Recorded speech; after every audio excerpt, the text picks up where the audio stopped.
উপকাহিনীর সমস্ত গল্প শুনতে সাবস্ক্রাইব করুন আমাদের ইউটিউব চ্যানেলে।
ডক্টর মনোজের দিনটা অন্য দিনের মতন শুরু হলেও আজকের রাত যেন তার নিজের মতো করে কাটানোর জন্য প্রস্তুত।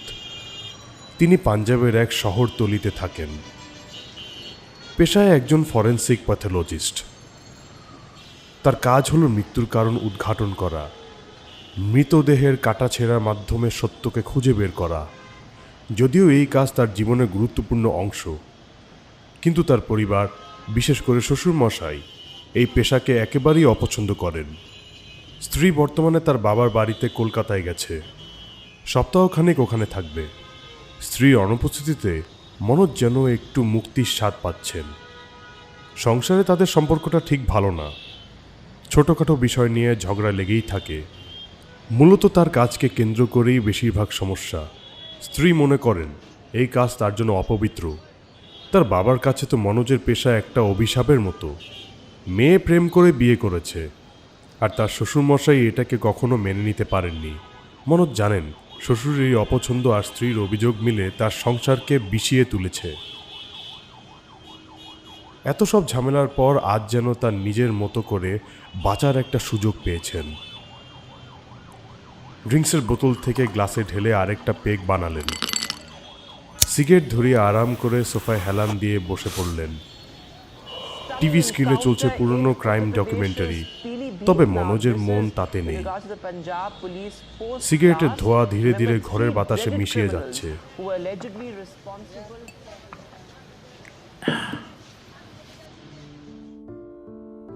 মনোজের মাথায় চিন্তার মেঘ জমতে শুরু করেছে। তার কাজের প্রতিটি মৃতদেহের মুখ মনে পড়ে যায় নীরব, অভিযোগহীন। তার জীবনের সত্যকে নিয়ে চিরতরে শান্ত হয়েছে। আমার জীবনটা কি তবে এমনই, মৃতদেহের মতো চুপচাপ আর নিঃসঙ্গ? একটা হালকা বিষণ্ণতা তার মনে গ্রাস করে। বোতল থেকে আরেকবার গ্লাস ভরে জানালার দিকে গিয়ে দাঁড়ালেন। বাইরের জগৎ আলোর উৎসবে মেতে আছে, আর তার জীবনের ভেতরে এক অদ্ভুত শূন্যতা। এই নিঃসঙ্গ সময় শান্তিটা মধুর হলেও তাতে এক ধরনের তিক্ততা লুকিয়ে আছে। এমন সময় তিনি নিজেকে প্রশ্ন করেন, এই শান্তি কি মুক্তি, নাকি আরো গভীর কোনো অন্ধকারে তলিয়ে যাওয়ার সূচনা?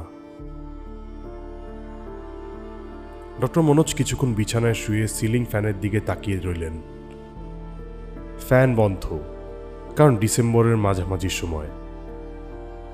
বাইরের শীতল বাতাস ঘরকে মন্দিরের মতন নির্জন আর শান্ত করেছে। এই নির্জনতায় তার শরীর যেন অলস হয়ে গেছে।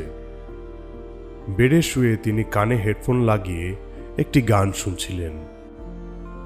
হঠাৎ করে ফোনটা বাজতে শুরু করলো। পাশে রাখা ফোনটা তুলে দেখলেন স্ক্রিনে ভেসে উঠেছে অফিসার কুলদীপ কুমার। মনোজ একটু বিরক্ত হলেন। নিজের মনে ভাবলেন, এত রাতে কুলদীপ বাবুর ফোন, নিশ্চয়ই কোনো চমক অপেক্ষা করছে। তবে কৌতূহল আর অভ্যাসের বশে ফোনটা রিসিভ করলেন। নমস্কার দাদা। নমস্কার। কেমন আছেন দাদা? ভালোই আছি, দিব্যি ভালো আছি। বেশ আরাম করে শুয়ে আছি। কুলদীপ একটু হেসে বললেন, আপনার ঘরের দেবী বুঝি কলকাতায় গিয়েছেন, তাই এত আরাম? ঠিক ধরেছেন। কিন্তু কুলদীপের হাসির মধ্যে একটা রহস্যময় ভঙ্গি ছিল। সে দ্রুত প্রসঙ্গ বদলালো। থাকবে দাদা, এই আরামের দিন শেষ। আজ আপনার জন্য একটা স্পেশাল অতিথি অপেক্ষা করছে, আপনাকে আপ্যায়ন করতে হবে। অতিথি? এই শীতের রাতে? কোথায় একটু কম্বলের নিচে ওম নিব, আর এখন অতিথি আপ্যায়ন করতে হবে? মার্ডার কেস দাদা, আপনাকে ছাড়া চলবে না। ডক্টর মনোজ দীর্ঘ শ্বাস ফেললেন। তার অলস শরীরটা যেন হঠাৎই ভারী হয়ে গেল। তবু পেশার দায়িত্ব তাকে টেনে নিয়ে চলল। আচ্ছা, আমি আসছি। ঠিক আছে দাদা, আমি নিচে আপনার জন্য অপেক্ষা করছি। ফোনটা রেখে কিছুক্ষণ চুপচাপ বসে রইলেন। শীতের তীব্রতা তার ঘরের জানালায় থাবা বসিয়েছে। ধীরে ধীরে উঠে দাঁড়ালেন। সিগারেটটা শেষ করে কম্বল সরিয়ে নামলেন।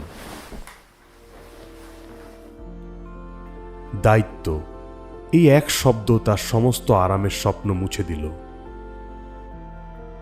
নিজের মনে বললেন,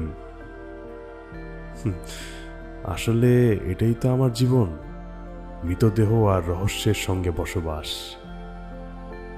এরপর কোটটা গায়ে চাপিয়ে হাতে সাইড ব্যাগ নিয়ে দরজার দিকে পা বাড়ালেন।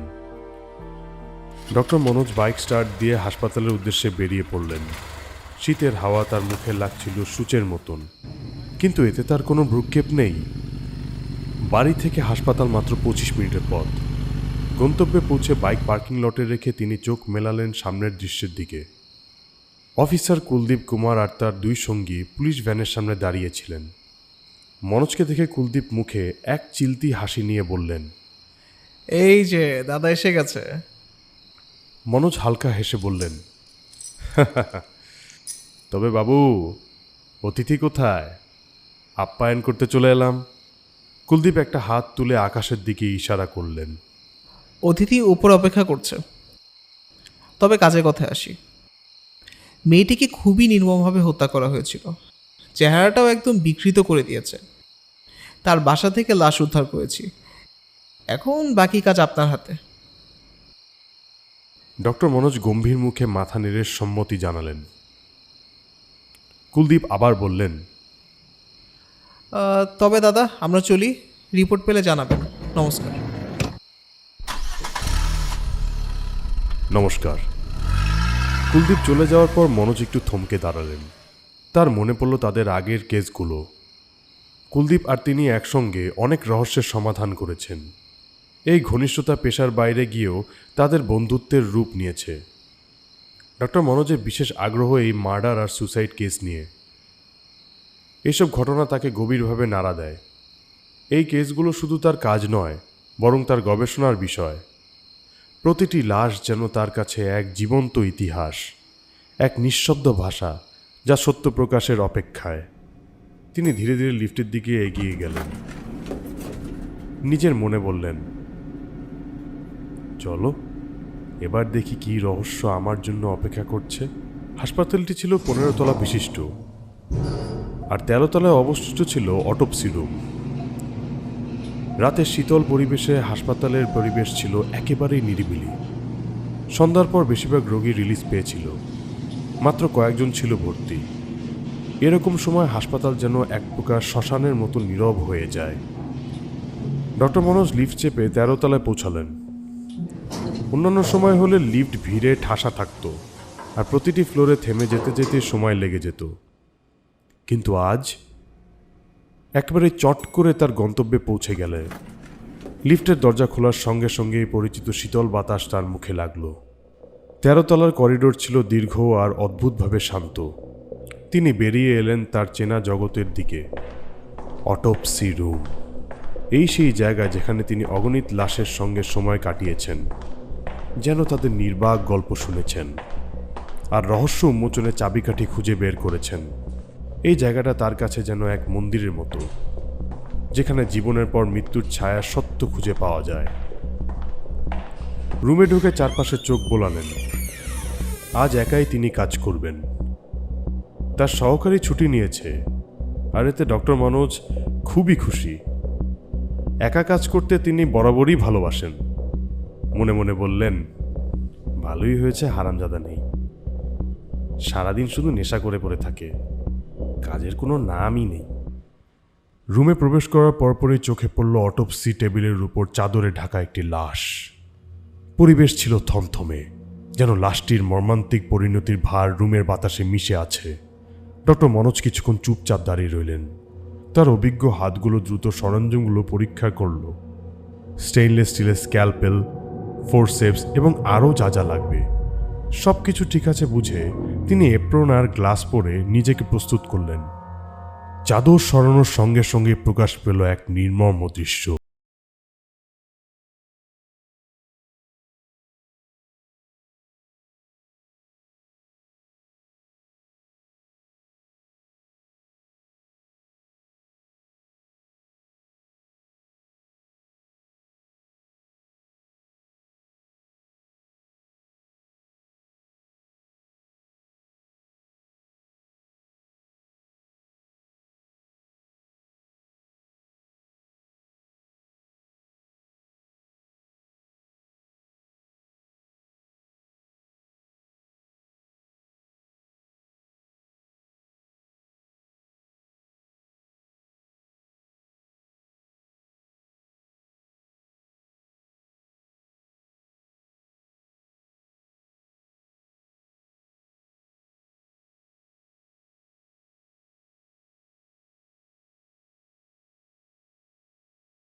মাটিতে পড়ে গেল। ভীষণ চমকিত হয়ে গেলেন ডক্টর মনোজ। এক মুহূর্তের জন্য তার মধ্যে এক ধরনের ভয় কাজ করছিল, কিন্তু কিছুটা সাহস নিয়ে তিনি দাঁড়িয়ে পড়লেন। তিনি বললেন, এইসব করে তোরা কি মজা পাস? বারণ করেছি তোদেরকে কাজের সময় ডিস্টার্ব করবি না, যা দূর হ তোরা। তীব্র কণ্ঠে তিনি গর্জে উঠলেন। সারা রুম যেন এক নিস্তব্ধ পরিবেশ বিরাজ করল। মনের মধ্যে এক ধরনের অস্বস্তি, আবার সেই অদৃশ্য কিছু ঘটতে চলেছে এমন ধারণা মাথায় উঠল। কিছুক্ষণের মধ্যে রুমের বাইরে থেকে পায়ের আওয়াজ আসতে শুরু করলো। বুট জুতা পরে কেউ যেন হাঁটছে। আওয়াজটি করিডোর থেকে আসছিল, আর তা শুনে মনে হচ্ছিল কেউ খুব দ্রুত এক স্থান থেকে অন্য স্থানে যাচ্ছে। ডক্টর মনোজ আবার উকি মেরে দেখলেন কিছুই ছিল না, শুধু সেই অদৃশ্য শব্দের প্রতিধ্বনি। এবার তিনি আরো জোরে বলে উঠলেন, যা এখান থেকে যা। শয়তানগুলো ঠিক মতো কাজও করতে দেয় না। তার কণ্ঠে তীব্রতা ছিল, যেন সে নিজের অবস্থান আরো শক্তভাবে স্থির করতে চাচ্ছিল। তবুও এক অদৃশ্য শক্তি যেন তার চারপাশে ঘুরপাক খাচ্ছিল, যা তাকে এক অজানা অস্বস্তি ও আতঙ্কে ফেলে দিচ্ছিল। সবকিছু ঠিকঠাক এগোলেও ডক্টর মনোজ যখন তিনি ইউটেরাসের দিকে নজর দিলেন, তখন থমকে গেলেন। তার চোখে বিস্ময়ের ছাপ। ইউটেরাসের আকার অস্বাভাবিক রকমের বড়। তিনি নরম টিস্যুর পরিবর্তন বুঝতে পারলেন। ডক্টর মনোজ নিজের যন্ত্রপাতি দিয়ে আরও গভীরভাবে পরীক্ষা করলেন। কিছুক্ষণ পর তার সন্দেহ সত্যি প্রমাণিত হলো। এ কি, এই মেয়ে তো গর্ভবতী ছিল! তার কণ্ঠে বিস্ময়। ইউটেরাসের মধ্যে 1 মাস বয়সী ভ্রূণের টিস্যু স্পষ্ট হয়ে উঠল।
মুহূর্তের জন্য থমকে গেলেন ডক্টর মনোজ। ভ্রু কুচকিয়ে মেয়েটিকে দেখতে লাগলেন। এত রাতে এখানে কিভাবে একজন মেয়ে আসতে পারে? এ ফ্লোর তো সাধারণ মানুষের জন্য নিষিদ্ধ। মেয়েটি কি পথ ভুলে এখানে চলে এসেছে, অথবা কোনো পেশেন্টের আত্মীয়? তিনি নিজেই উত্তর খুঁজে না পেয়ে ধীর পায়ে মেয়েটির দিকে এগিয়ে গেলেন। লিফটের কাছাকাছি পৌঁছাতেই মেয়েটি তার দিকে ফিরল। চোখে এক ধরনের অদ্ভুত গভীরতা, যেন তার চেহারায় লুকিয়ে আছে বহু গল্প। তারপর হঠাৎ সে প্রশ্ন করল, ওই মেয়েটির পোস্টমর্টেম কি হয়ে গেছে? ডক্টর মনোজ অবাক হয়ে গেলেন। এই মেয়ে কিভাবে জানে পোস্টমর্টম করেছি? তার তো এটা জানার কথা না। ডক্টর মনোজ মেয়েটিকে জিজ্ঞেস করল, তুমি কিভাবে জানো আমি পোস্টমর্টম করেছি? রাতে নিচে আপনার আর অফিসার বাবুর কথোপকথন শুনছিলাম, তখন জানতে পারি আপনি লাশ কাটাছেঁড়া করেন। ডক্টর মনোজ এবার আরো অবাক হলেন। আচ্ছা, আমি নিচে তেমন কাউকে দেখতে পাইনি। তখন শুধু আমি আর কুলদীপ কুমার আর তার সঙ্গীরা ছিল। সেখানে কোনো মেয়ে দেখতে পাইনি। মনে মনে ধাঁধার মতো প্রশ্নগুলো জমা হতে থাকলেও মুখে কিছু বললেন না। লিফট চলে আসে তখন। দুজনই চুপচাপ লিফটের ভেতরে ঢুকে পড়ল। লিফটের আলোয় এবার মেয়েটিকে পুরোপুরি দেখলেন ডক্টর মনোজ। তার ফর্সা মুখ, লম্বা চুল, টান টান কাজল মাখা চোখ, সবকিছু যেন অপার্থিব এক সৌন্দর্যে ভরা। কিছুক্ষণ চুপচাপ থাকার পর জিজ্ঞেস করলেন, তুমি এখানে কার সঙ্গে এসেছো? মেয়েটির মাথা নিচু করে ধীরে বলল, আমি কারো সঙ্গে আসিনি, আমাকে এখানে নিয়ে আসা হয়েছে। ডক্টর মনোজ ভ্রু কুচকে আবার জিজ্ঞেস করলেন, মানে তোমাকে কেন কেউ নিয়ে আসবে? তুমি কি কোনো রোগীর সঙ্গে এসেছো? মেয়েটি এবার আর কোনো উত্তর দিল না। ডক্টর মনোজ একটা জিনিস লক্ষ্য করলেন, কেন জানি না লিফটটা নিচে নামতে বেশ সময় লাগছে। বেশ অদ্ভুত মনে হচ্ছে সবকিছু তার কাছে। হঠাৎ মেয়েটি বলল, জানেন, যে মেয়েটির পোস্টমর্টেম করেছেন সে একজনকে খুব ভালোবাসতো। এই কথায় ডক্টর মনোজ হতবাক হয়ে গেলেন। মেয়েটিকে উদ্দেশ্য করে ধরা গলায় বললেন, তুমি তাকে চিনতে? মেয়েটি কোনো উত্তর না দিয়ে শান্ত কণ্ঠে বলতে লাগলো, ছেলেটা তাকে ঠকিয়েছিল। সে বিয়ে করতে চেয়েছিল, কিন্তু ছেলেটি রাজি হয়নি। মেয়েটি যখন জানালো সে গর্ভবতী, তখন ছেলেটি তাকে হুমকি দিল। তারপর ঝগড়া হলো। একসময় রাগের বশে মেয়েটাকে নির্মমভাবে হত্যা করল। ডক্টর মনোজের কপালে ঘাম জমতে শুরু করলো। তার মনে অস্বস্তি আরো বাড়তে লাগলো। তুমি এত কিছু জানলে কিভাবে? কথাটা ঠোঁটে নিয়ে তিনি কিছু বলতে যাবেন, এমন সময় লিফটের আলো ঝাপসা হয়ে গেল। হঠাৎ লিফট এক ধাক্কায় থেমে গেল।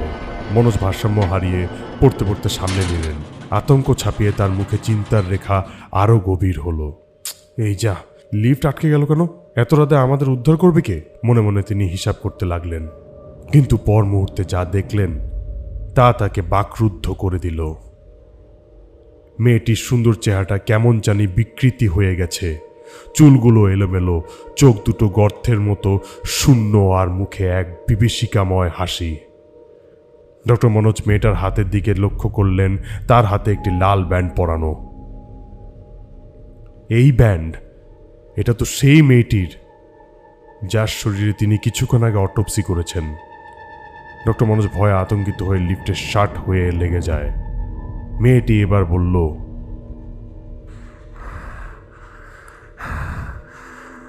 আমি নন্দিনী, যার শরীর আপনি একটু আগে কাটাছেঁড়া করেছেন।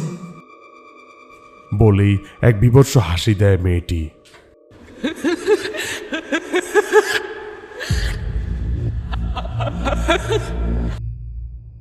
ডক্টর মনোজ আর সহ্য করতে পারলেন না। তার দম বন্ধ হয়ে আসছিল। ধপ করে মেঝেতে পড়ে গেলেন। তার চারপাশে যেন পৃথিবী অন্ধকার হয়ে গেল। এরপর তার আর কিছু মনে নেই। ডক্টর মনোজের জ্ঞান ফিরতেই তিনি নিজেকে হাসপাতালের সাদা চাদরে মোড়া একটি বেডে শুয়ে থাকতে দেখলেন। মাথা ভার লাগছিল, আর চারপাশে পরিচিত মুখের বদলে নার্স আর ওয়ার্ড বয়দের ব্যস্ততা। কিছু বলার চেষ্টা করলেন, কিন্তু গলায় যেন কোনো শব্দ উঠে এলো না। তিনি চোখ বন্ধ করে কিছুক্ষণ শুয়ে রইলেন। কিছু সময় পরে করিডোর থেকে পায়ের শব্দ শোনা গেল। একজনের কণ্ঠস্বর ভেসে এলো, ডাক্তার মনোজ, ঠিক আছেন তো? আপনাকে লিফট থেকে অজ্ঞান অবস্থায় উদ্ধার করা হয়েছে। আমি খবর পেয়েই ছুটে এসেছি। কি হয়েছিল আপনার সঙ্গে? ডক্টর মনোজ কিছুক্ষণের জন্য চুপ করে রইলেন। তার চোখে তখনও আতঙ্কের ছাপ স্পষ্ট। গলা যেন শুকিয়ে গেছে। তিনি ধীরে ধীরে উঠে বসার চেষ্টা করলেন। তারপরে গভীর শ্বাস নিয়ে সব ঘটনা খুলে বললেন। লিফটে মেয়েটির কথা, তার অদ্ভুত আচরণ, আর শেষের সেই বিভীষিকাময় মুখচ্ছবি সহ সব কিছু।